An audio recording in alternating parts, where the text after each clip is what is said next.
तो देखो यहाँ पे क्वेश्चन ने बोल दिया journalize the following transaction in the books of Abhishek. That means हमें जो जर्नल बनाना है, journal of messrs Abhishek. Is that clear?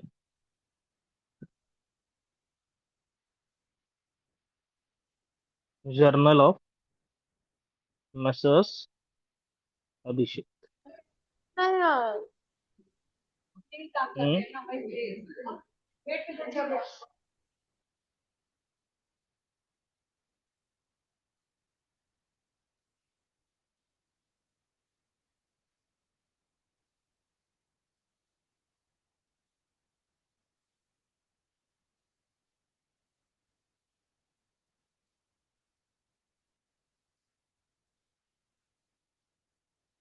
Okay, yes. पढ़ो पहला sentence. Siddhant informs Abhishek and Vineet's acceptance for rupees 23,000 endorsed to Siddhant has been dishonored. Nothing changes. Noting क्या था? Noting charges. हाँ? Noting charges. वही noting charges amounted to rupees 430. अब सिद्धांत हमें inform कर रहा है। अभिषेक हम्म। मीन्स अस। सिद्धांत इज इन्फॉर्मिंग अस कि भाई विनीत एक्सेप्टेंस। किसका एक्सेप्टेंस? विनीत का। विनीत का एक्सेप्टेंस मतलब इस केस में विनीत कौन है? ड्रॉवी। क्योंकि जो एक्सेप्ट करता है वही ड्रॉवी होता है, बरोबर कि नहीं? हाँ। हाँ। तो विनीत ड्रॉवी है, सिद्धांत हमें इन्फॉर्म कर रहा है, मतलब हम ड्रॉवर बन गए। हाँ। ठीक है। अब सिद्धांत कौन है ये पता करना पड़ेगा, तो आगे लिखा है एक्सेप्टेंस फॉर 23,000 एंडोर्स्ड टू सिद्धांत। तो सिद्धांत जो है वो है endorsee. Is that clear? Has been dishonoured and noting charges amounted to rupees 430। तो जो पहला केस है यहाँ पर वो है endorsed bill dishonoured with noting charges. Is that clear? Yes. अब जर्नल के एंट्रीज में देखो, डिसऑनर के सेक्शन में endorse dishonour with noting charges की एंट्री क्या है?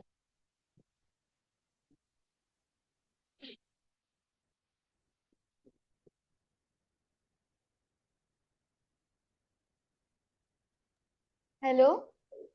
हम्म। सर आप वापस रिपीट कर सकते हो? थोड़ा नेटवर्क का प्रॉब्लम हो रहा है। तो मतलब करना क्या है?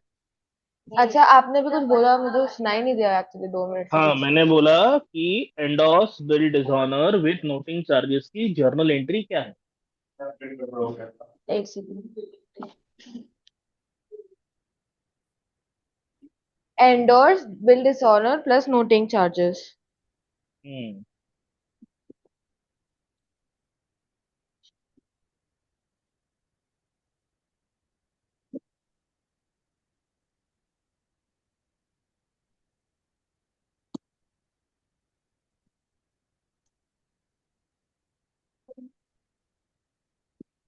um drawee to endorsee bill plus noting charges. Perfect. तो ड्रॉवी कौन है यहाँ पे? Vineet. Draw beneath. Vineet account debit और एंडोर्सी है सिद्धांत। बिल था 23,000 प्लस नोटिंग चार्जेस 430। 23,430।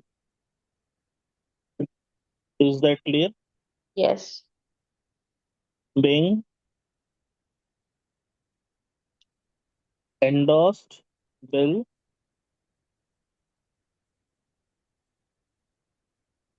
dishonored. समझ गए? हाँ।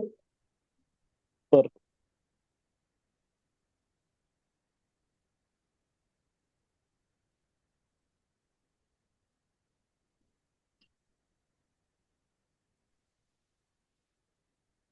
तो यहाँ पर है ना, पहला केस कंप्लीट हो गया। Is that clear? यस। अभी जो मैंने यहाँ पे अभी जो हाईलाइट करके लिखा है, ये अभी समझने के लिए, एग्जाम में ऐसा हाईलाइट करके लिखने का नहीं। एग्जाम में सिर्फ एंट्री लिखनी है। हम्म। वो विनीत वाला ना, विनीत अकाउंट डेबिट टू हाँ, सिद्धांत। बरोबर। बरोबर, we need account debit to Siddhant. एकदम बरोबर। ओके।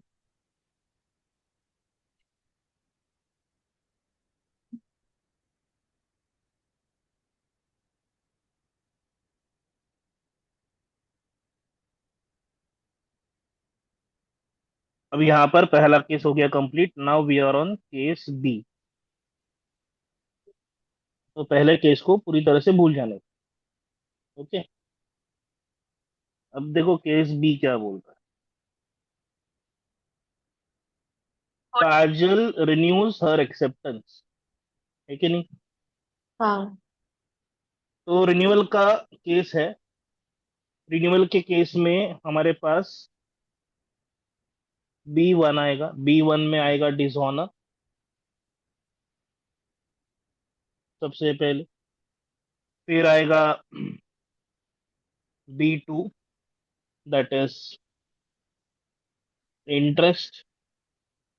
फिर आएगा B3, that is part payment. और फिर आएगा हमारा B4, that is new new bill. Bill.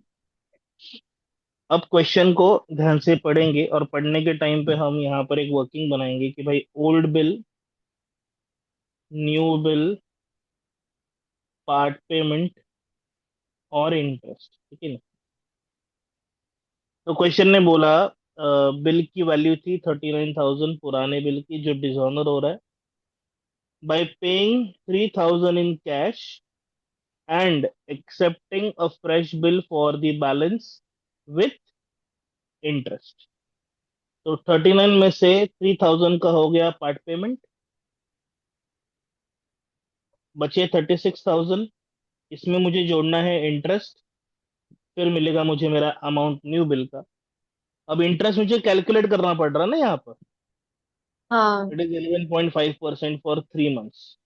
तो 36,000 के ऊपर 11.5% फॉर 3 मंथ्स, दैट इज 3/12। तो इसको हम सॉल्व करेंगे। 3 1 जा 3 4 जा, 0 0 कैंसिल। 4 1 जा 4 9 जा। अब मुझे खाली मल्टीप्लाई करना है। 11.5 इंटू 90।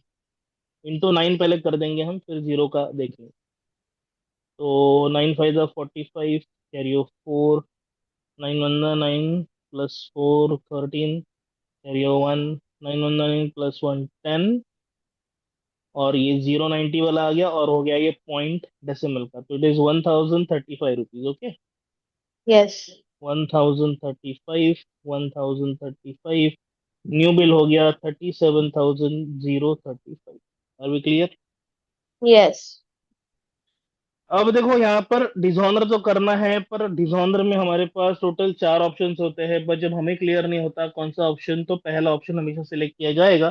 तो ये जो डिसऑनर होगा that will be retain dishonour. Clear? Yes. Retain dishonour, drawee to bill receivable. यहाँ पर ड्रॉवी का नाम है काजल। ओके। हाँ। तो first entry, Kajal to bill receivable. Kajal account debit to bill receivable account. 39,000, 39,000 being bill is cancelled. Clear? Yes. अब आएगा हमारा B2, that is I for interest, drawee to interest, मतलब Kajal account debit to interest account.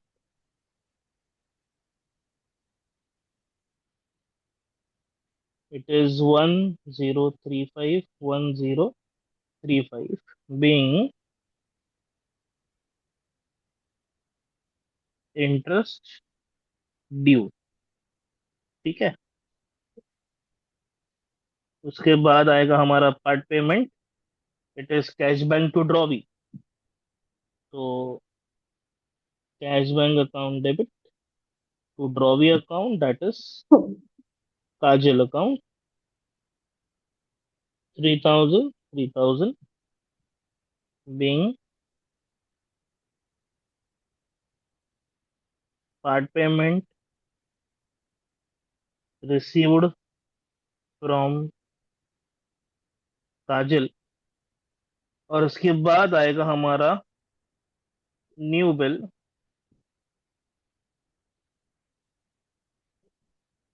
तो it is bill receivable to drawee, so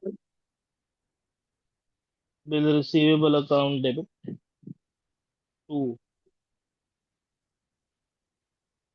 Kajal account, 37,035 being new bill is drawn and accepted। Clear है case? Yes. यहाँ पर B वाला जो case था वो पूरी तरह से कंप्लीट हो गया।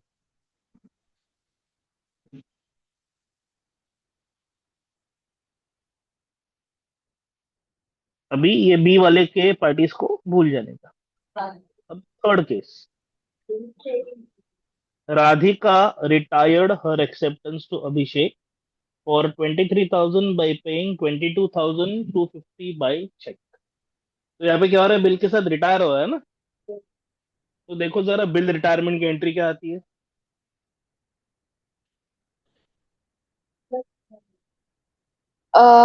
बिल रिटायरमेंट की, ये ड्रॉवी है या ड्रॉवर? क्या लगता है तुम्हें? उसकी एक्सेप्टेंस है, राधिका की एक्सेप्टेंस दिया गया है, राधिका रिटायर्ड हर एक्सेप्टेंस, तो Radhika is accepting the bill. तो she is the drawee. Perfect. So drawee का। हमें हमें हमें ड्रॉवर की बुक में लिखना पड़ेगा ना, हम ड्रॉवर बन गए, हाँ। हम हमारे बुक में लिख रहे हैं ना ये सब। तो bills payable to cash bank to my discount. Dear friend, Radhika की एक्सेप्टेंस है, जो राधिका रिटायर कर रही है, ये मुझे मेरे बुक में लिखना है, तो मैं तो ड्रॉवर हूं ना, हाँ। तो मुझे ड्रॉवर की एंट्री लिखनी पड़ेगी कि नहीं? हाँ। तो समझ रहे हो यहाँ पर मैं क्या बोलना चाहता हूँ? हाँ, cash bank account event to. Event क्या है कि ड्रॉवी अपने बिल को रिटायर कर रहा है, हाँ। पर हेडिंग किसका है, ड्रॉवर का है ना, हाँ। तो हम ड्रॉवर की एंट्री लिखेंगे। तो ड्रॉवर की पार्ट की एंट्री क्या है, cash bank account debit, rebate account debit to bill to receivable account. Receivable. अब बिल की वैल्यू कितनी थी, 23,000, और वो पेमेंट कितना कर रहा है, 22,250, तो जो डिफरेंस है वो क्या होगा, रिबेट होगा। Is that clear? यस। तो केस नंबर सी। अब उन्होंने स्पेसिफाई किया कि चेक पे किया करके, तो bank account debit, rebate account debit to bill receivable account, 23,000, 22,250 बोला ना उन्होंने। हाँ। हाँ, 22,250 एंड 750 being राधिका रिटायर्ड और acceptance। Is that clear? Yes. यहाँ पे सी वाला केस भी कंप्लीट हो गया। अब डी वाला। Abhishek sent a bill of Subhash for 9,000 to bank for collection. तो यहाँ पे क्या हो रहा है? Bank for collection. क्या एंट्री बनती है?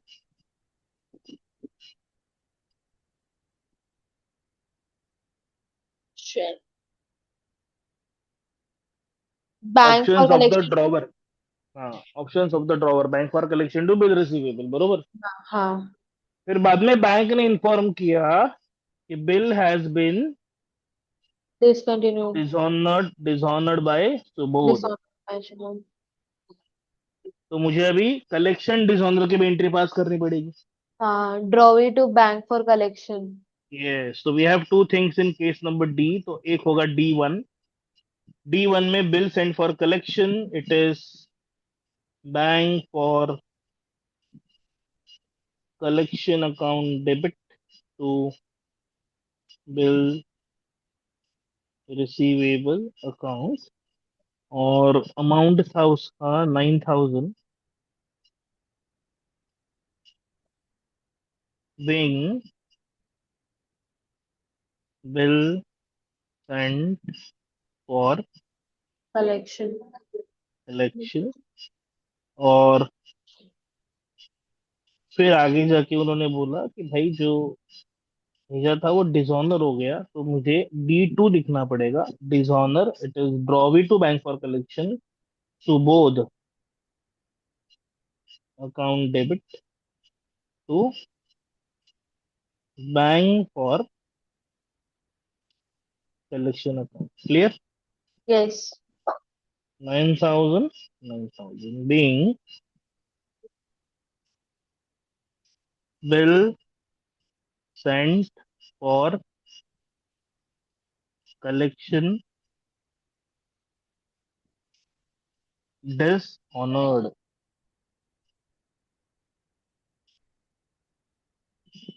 Is that clear? Yes. This is how you are going to solve this particular matter.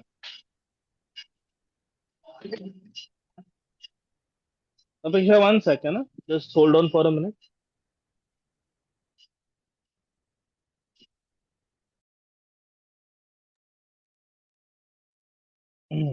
Okay. तो ये क्लियर हो गया कैसे सॉल्व करते हैं? हाँ। एक और सम देखते हैं ऐसा। ओके।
ये है अपना 2025 का पेपर।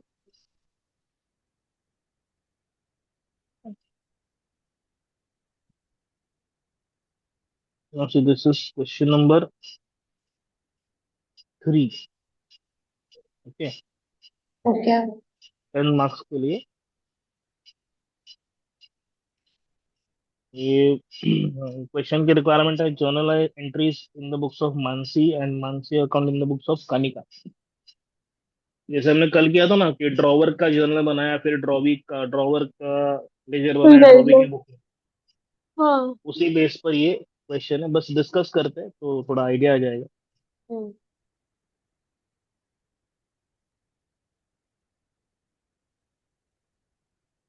तो Kanika owes 26,000 to Manasi. Manasi drew a bill for 21,000 on Kanika for 3 months period and received balance 5,000 by cross check. तो टोटल 26,000 का बैलेंस था, बराबर। हाँ। क्वेश्चन ने बोला मानसी ने बिल ड्रॉ किया फॉर 21,000 और 5,000 का क्या मिला उनको, क्रॉस क्रॉस। चेक। तो यहाँ पे दो चीजें हो रही है, पहले हो रहा है बिल ड्रॉ जिसकी वैल्यू है 21,000, और फिर हो रहा है पार्ट पेमेंट, हम्म। बरोबर। यस। और फिर सेकंड में हो रहा है पार्ट पेमेंट जिसकी वैल्यू है 5,000। क्लियर। हम्म। फिर on the same day Mansi endorse Kanika acceptance to Bansari. तो बंसरी एंडोर्स ही हो गए ना यहाँ पर। तो तीसरे केस में क्या हो रहा है, बिल एंडोर्स,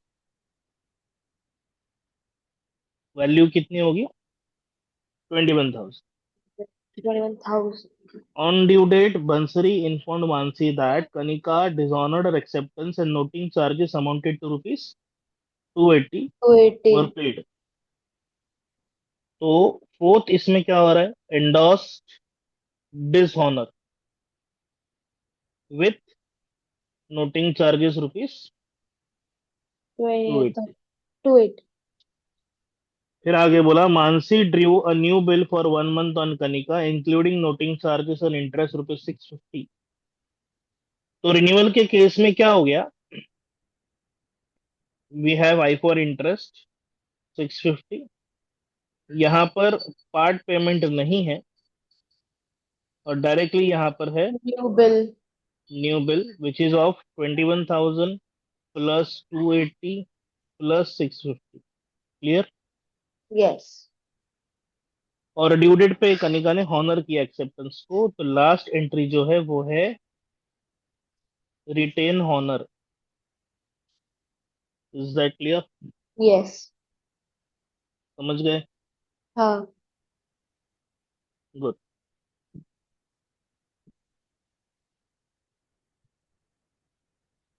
वन सेकेंड।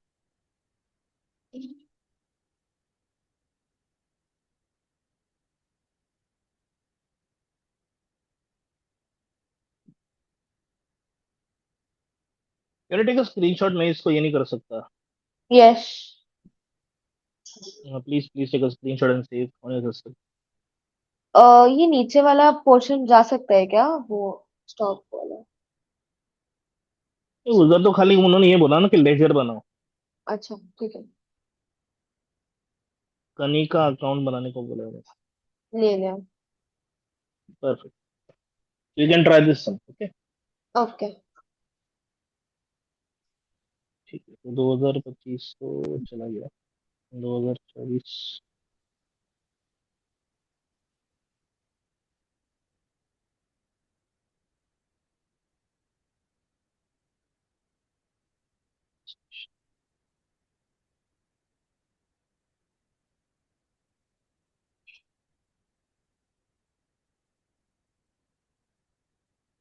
2020 का पेपर दिया है,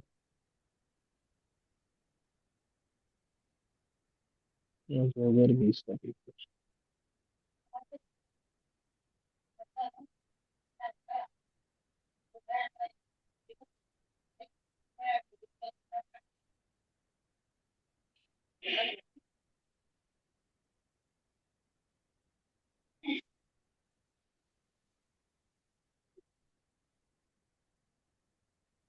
हम्म,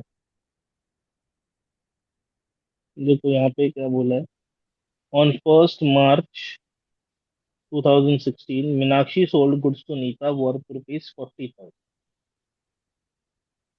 तो यहाँ पे क्रेडिट सेल परचेस हो रहा है, हाँ। मीनाक्षी सेलर है तो आगे जाके वो ड्रॉवर बनेगा, यस। और नीता बनेगा ड्रॉवी। ड्रॉ भी। क्वेश्चन ने बोला give journal entry in the books of drawer and prepare drawee account in the books of drawer, तो ये तो सेम बुक में लेजर बनाना है। हम्म। तो ये सीधा सीधा बन जाएगा। तो पहला एंट्री जो आपका होगा वो होगा क्रेडिट सेल्स का, ₹40,000। 1 मार्च को हो रहा है ये, 1 मार्च 18। Credit sales ₹40,000। क्लियर। यस। फिर आगे बोला Neeta accepted a bill for 3 months drawn by Meenakshi on 1 March 2016। Okay, 16। तो आगे जाके यहाँ पे हो रहा है बिल ड्रॉ, इसकी कीमत भी बट ऑफिस कितनी होगी? 40,000। 40,000। अब देखो बिल है 3 मंथ्स का, तो ड्यू डेट की अगर बात करें तो 1 मार्च, 3 months 3 days. What is the due date? 6 June. Okay. Yes. On 31 मई Neeta requested Meenakshi to renew the bill. अब 31 में ड्यू डेट के पहले आ रही है। हाँ। ड्यू डेट के पहले ही उसने बोल दिया कि भाई आप बिल को रिन्यू कर लो। ठीक है। हाँ। तो डिसऑनर आएगा, फिर इंटरेस्ट आएगा, फिर पार्ट पेमेंट आएगा, और फिर न्यू न्यू बिल। बिल। और ये सब 31 मई को ही हो रहा है। Is that clear? यस। अब हमें करनी है वर्किंग नोट। तो पुराना बिल 40,000 का है, हाँ। इसमें से कुछ आएगा पार्ट पेमेंट में, कुछ बनेगा न्यू बिल में, और इंटरेस्ट नाम का एक मेहमान जुड़ जाएगा। तो क्वेश्चन को मैं ध्यान से पढ़ रहा हूँ, तो यहाँ पे लिखा है Meenakshi agreed on the condition that Neeta should pay 10,000 in cash and accept new bill for balance plus interest. तो 10,000 का पार्ट पेमेंट हो गया, बचा कितना? 30। 30,000। 30 के अंदर इंटरेस्ट जोड़ेंगे तो न्यू बिल मिल जाएगा। अब ये इंटरेस्ट हमें कैलकुलेट करना है 12 मंथ्स के लिए, वो भी सॉरी 12% पे, वो भी 2 मंथ्स के लिए। तो 30,000 into 12% for 2 months. 0 0 cancel, 12 12 cancel, the answer is 600। 600। तो डिसऑनर की वैल्यू 40,000। यह है रिटेन डिसऑनर, क्योंकि कुछ नहीं हुआ ना बिल के साथ। हाँ। इंटरेस्ट की वैल्यू 600, पार्ट पेमेंट की वैल्यू 10,000, और न्यू बिल की वैल्यू 30,600। क्लियर। यस। फिर क्वेश्चन आगे बोलता है Neeta accepted new bill for 2 months plus interest on due date new bill was honoured. तो देखो भाई, नया बिल का डेट था 31 में, 2 मंथ्स 3 डेज, मतलब ये था जुलाई। जुलाई में 34, अब जुलाई में 34 तो आता नहीं है, जुलाई में 31 डेज होते हैं। तो ये बन जाएगा August 3rd, है कि नहीं? हाँ। तो 3rd August new bill honour, वो भी कौन सा honour? Retain. Retain honour. Is that clear? Yes. हो जाएगा ना सॉल्व? हाँ। ठीक। ये भी मैं भेज के रखता हूँ।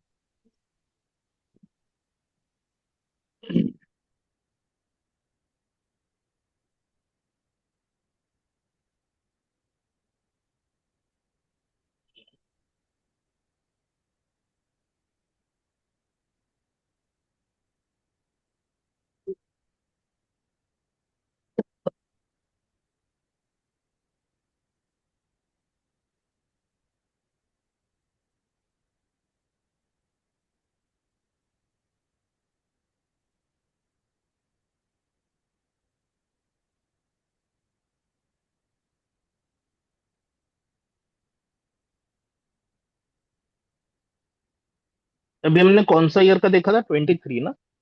हाँ, नहीं 25 शायद। नहीं, 25 तो उसके पहले देखा। अच्छा। हाँ, 20 का देखा था हमने। ये 21 की बात करते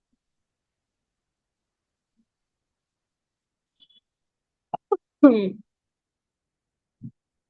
ये रहा 21।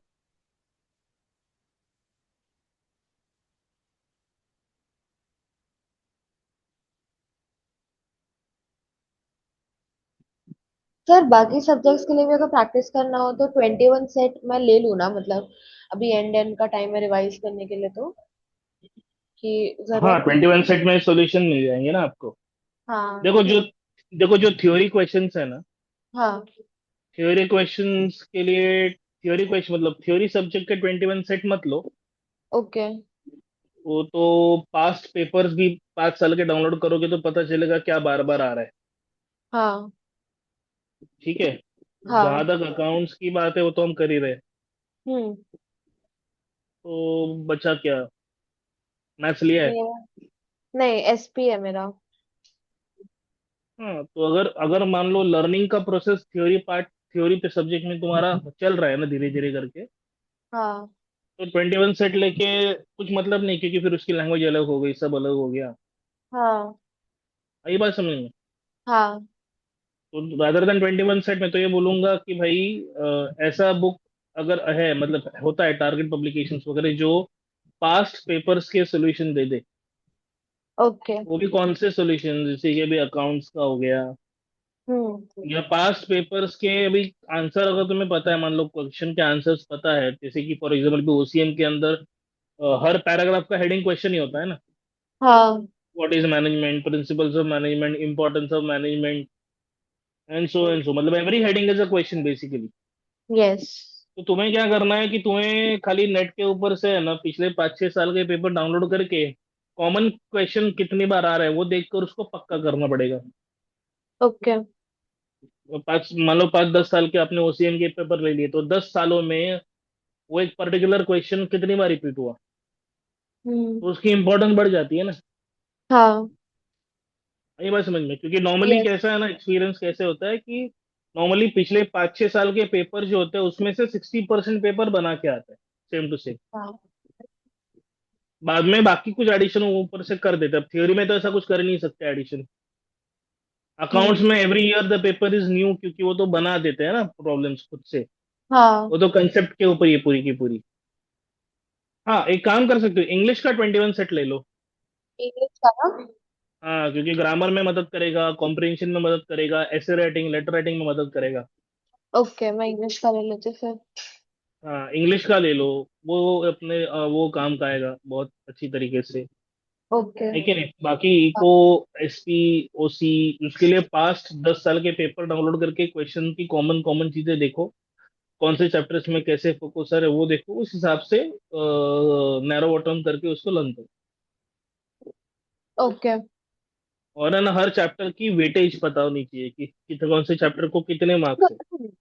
मुझे अगर मैंने आप गूगल थियोरी चैप्टर्स के मतलब टीचर से मैंने पूछा था तो मुझे बता दिया कि मतलब ये चैप्टर्स की वेटेज ज्यादा है, तो मैं मेनली उसी पे फोकस कर रही हूँ, और फिर थोड़े बहुत फिर दूसरे चैप्टर से सिर्फ मेन मेन क्वेश्चंस कर रही हूँ। हम्म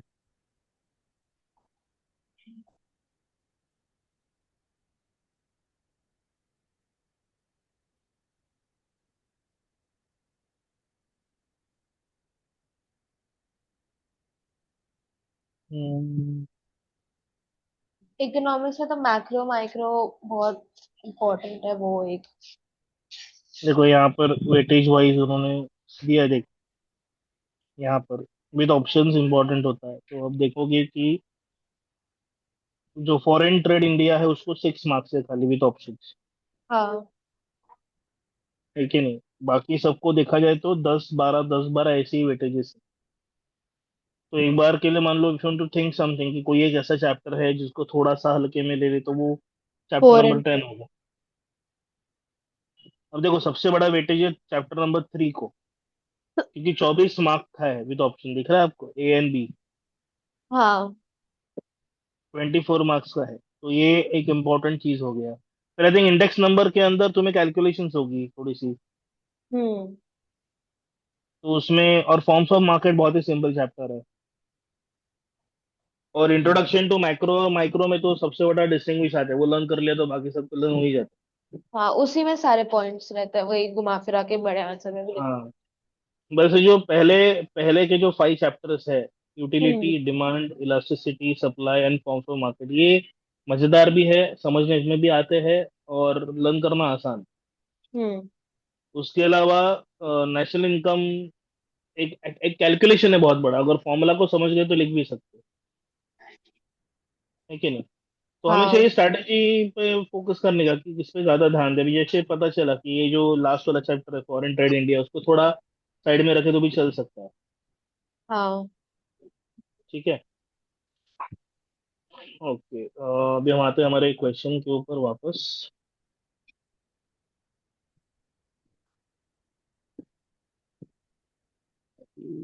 बकवास क्वालिटी है बट ठीक है। सो अगेन यहाँ पे देखो, Mohini sold goods to Rohini. तो अभी इसके पहले भी हमने सेल वाला क्वेश्चन देखा था। तो मोहिनी ड्रॉवर हो गया, और रोहिणी कौन हो गई? ड्रॉवी, है कि नहीं? हाँ। और अमाउंट है 2400। तो अगर सीक्वेंस की बात करें तो सबसे पहले, और देखो जर्नल किसका बनाना है? मोहिनी का, मतलब ड्रॉवर के बुक में लिखना है। तो क्रेडिट सेल वाली एंट्री आएगी, अमाउंट होगी 2400, कोई डेट अवेलेबल नहीं है। क्वेश्चन ने आगे बोला accepted a bill drawn by Mohini for 2 months. तो सेकंड क्वेश्चन, सेकंड सीक्वेंस क्या हो गया? Bill drawn and accepted, value again 2400। फिर आगे लिखा है Mohin discounted the bill with the bank after 1 month at 15% per annum. तो यहाँ पर हो गई ऑप्शंस ऑफ द ड्रॉवर के अंदर डिस्काउंट, है कि नहीं? हाँ। अभी देखो डिस्काउंट निकालना पड़ेगा, 2400 के ऊपर 15% पर एनम। अभी है ना, बिल जो था ना, वो 2 मंथ्स का था, हाँ। और 1 महीने के बाद वो डिस्काउंट करने जा रही है, मतलब कितने कितने मंथ्स बचे? 1 मंथ। तो 12 1 ज़ा 12, 12 2 ज़ा 0 0 कैंसिल, 15 2 ज़ा 30। तो जो एंट्री पास करोगे, bank account debit, discount account debit to bill receivable, उसमें बिल की वैल्यू 2400, डिस्काउंट की वैल्यू 30 रुपीज, और यहाँ पे आएगा 2370। Is that clear? यस। और यहाँ पे 1 मंथ का क्यों निकला पता चला ना, क्योंकि क्वेश्चन ने क्या बोला? After 1 month. तो 2 महीने में से 1 महीना तो चला गया ना, तो एक ही महीना बचा। हाँ। याद रखना, डिस्काउंट हो, इंटरेस्ट हो, ये हमेशा रिमेनिंग टाइम पीरियड पे निकलता है।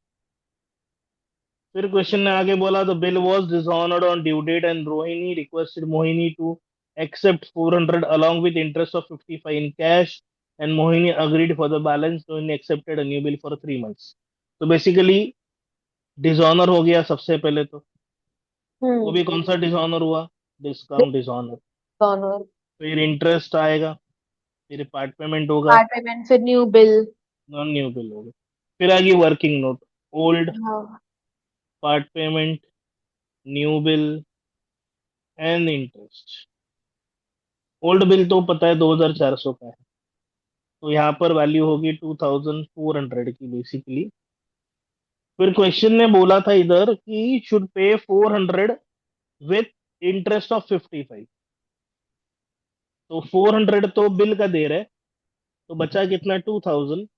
2000 इंटरेस्ट का 55, जो कि पार्ट पेमेंट के साथ मिल रहा है ना। हाँ। तो इंटरेस्ट हो गया 55, पार्ट पेमेंट 455, और न्यू बिल बन गया 2000 का। 1000। Is that clear? यस। और लास्ट में बोला but Rohini became insolvent. Insolvency में दो एंट्रीज पास की जाती है। तो एंट्री नंबर 8 डिसऑनर आएगा, रिटेन वाला। और एंट्री नंबर 9 रिकवरी, है कि नहीं?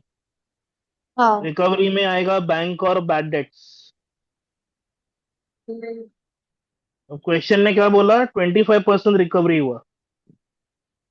तो 25% रिकवरी हुआ, तो 2000 का 25% पता है कितना होता है? 500। 2000 का, हाँ, 500। हाँ। तो बैड डेट्स कितने हो गए? 1500। 1500। Is that clear? यस। हो जाएगा सॉल्व। हाँ। परफेक्ट। तो ये क्वेश्चन भी मैं तुम्हें फॉरवर्ड करता तो यहाँ पर टेक्निकल टर्म्स में देखा जाए तो जो बिल ऑफ एक्सचेंज का जो जितना दायरा है उतना हमने पूरा कवर कर लिया है। हम्म। तो ये जो 3 दिन हमने लिए हैं, और उसके पहले पता है मैंने तुम्हें वो हाँ, फॉर्मेट एक बार वाला एक बिल। वीडियो बताया था। हाँ। वो फॉर्मेट वो भी आता है 5 मार्क के लिए कभी कभी। तो इतना भी अगर तुम कर लोगे तो आपका बिल ऑफ एक्सचेंज जो है वो बोर्ड एग्जाम्स के लिए काफी हो जाए। Okay. Is that clear? Yes. हाँ। अभी एक मतलब इम्पोर्टेंट चीजें जो ध्यान में रखनी चाहिए वो है कि जब भी एबीसीडी वाला क्वेश्चन आता है हाँ। तो अलग अलग आइटम्स होते हैं, हमें ये देखना होता है कि हमारी भूमिका क्या है। हम्म। अब ये सब तभी इजी जाएगा जब तुम्हारे एंट्रीज लर्न होंगे। If you are not learn them properly, heading के साथ लर्न करना पड़ेगा, क्योंकि जब सेंटेंस पढ़ते हैं तो याद करना पड़ेगा ना कि कौन सी एंट्री लिखनी है। हाँ। If you are not able to read the sentence properly you can not जज कि वो कौन सी एंट्री आएगी वहां पर। यस। तो वो कोई बड़ी बात तो है नहीं, रोज एक बार लिख कर प्रैक्टिस कर लोगे तो भी आराम से हो जाएगा। और लिखना कैसे है, मतलब मैं शॉर्ट हैंड में लिखना है। शॉर्ट हैंड का मतलब क्या बताता हूँ, ध्यान आपने दो। बताया था, हम उस तरीके बताया से था मैं मैंने फिर थोड़ा से, थोड़ा याद है। एक बार बताता हूँ। सबसे पहले होता है credit sale purchase. So credit sale purchase, it is G. Drawee to sales, purchase to drawer. उसके बाद होता है bill drawn accepted, non bill drawn and acceptable. Accepted, bill receivable to drawee, drawer to bill payable. इसके बाद आते हैं options. तो अगर ऑप्शंस। रिटेन कर लिया, no no entry. Entry. Discount discounting. कर लिया, bank bank discount discount to bill to bill receivable. Receivable. Endorsing. Endorse अगर कर लिया तो endorsee endorsee to bill to bill receivable. Receivable. Collection send में फॉर भेज दिया तो it is bank bank for for collection collection to to bill bill receivable. Receivable. Drawer के फिर बुक क्या में होगा? डिसऑनर, हाँ, ड्रॉवी के बुक में नो नो एंट्री। एंट्री। फिर क्या फिर होगा? डिसऑनर। डिसऑनर। रिटेन डिसऑनर हो गया, dishonour. Drawee to drawee bill to bill receivable. Receivable. Discount discount. Dishonour हो गया, drawee to drawee to bank. Bank. Endorse dishonour हो गया, drawee to drawee to endorsee. Endorsee.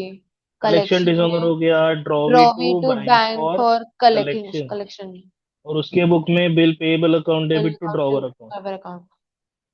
अब इसमें अगर नोटिंग चार्जेस नोटिंग आ जाए आया तो तो यहाँ पर आता है टू टू कैश, यहाँ कैश। पे आता है टू कैश।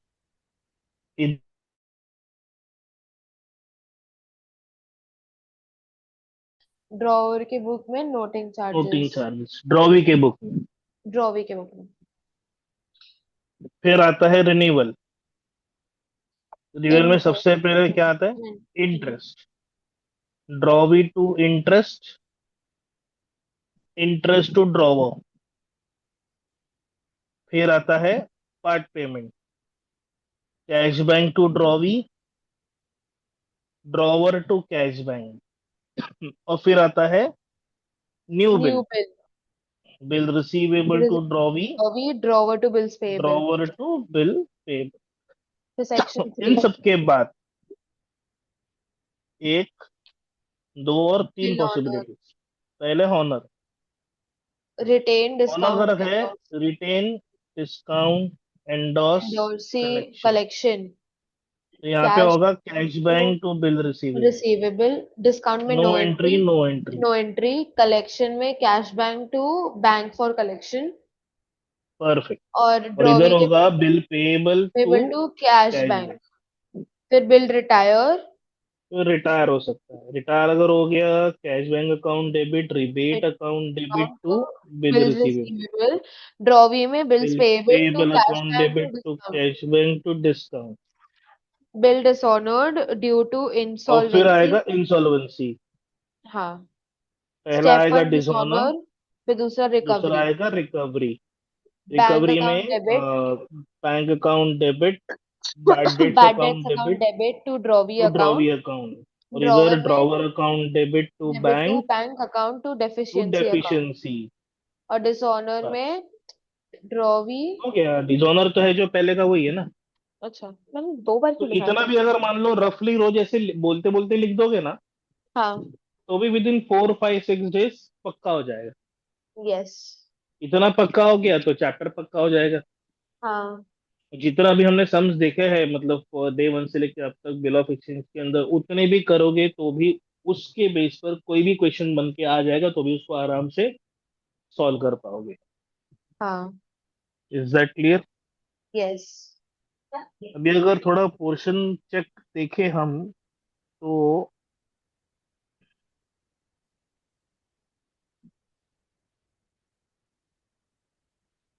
हमने बिल ऑफ एक्सचेंज कर लिया है, हाँ। और हमने issue of issues shares of कर लिया शेयर, है, फाइनल अकाउंट्स। और हमने फाइनल अकाउंट्स कर लिया। ठीक है, हाँ। We have done with 3 chapters. अब ये कंप्यूटर वाला तुम्हें ही करना है, सेल्फ है ये। ओके। और ये जो इंट्रोडक्शन का पार्ट है ना, ये भी सेल्फ है, ये थ्योरी है। ओके, ये कंप्यूटर वाला भी थियरी है? हाँ, ऑब्जेक्टिव्स में आता है। Okay.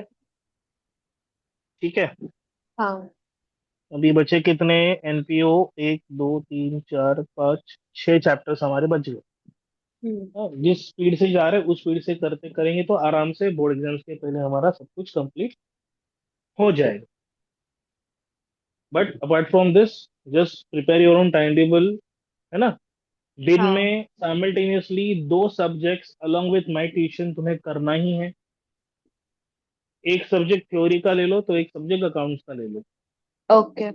Give half an hour for account solving, give minimum at least, एक एक घंटे के 2 बार, ऐसे 2 घंटे तुम अपनी थ्योरी को दे देना।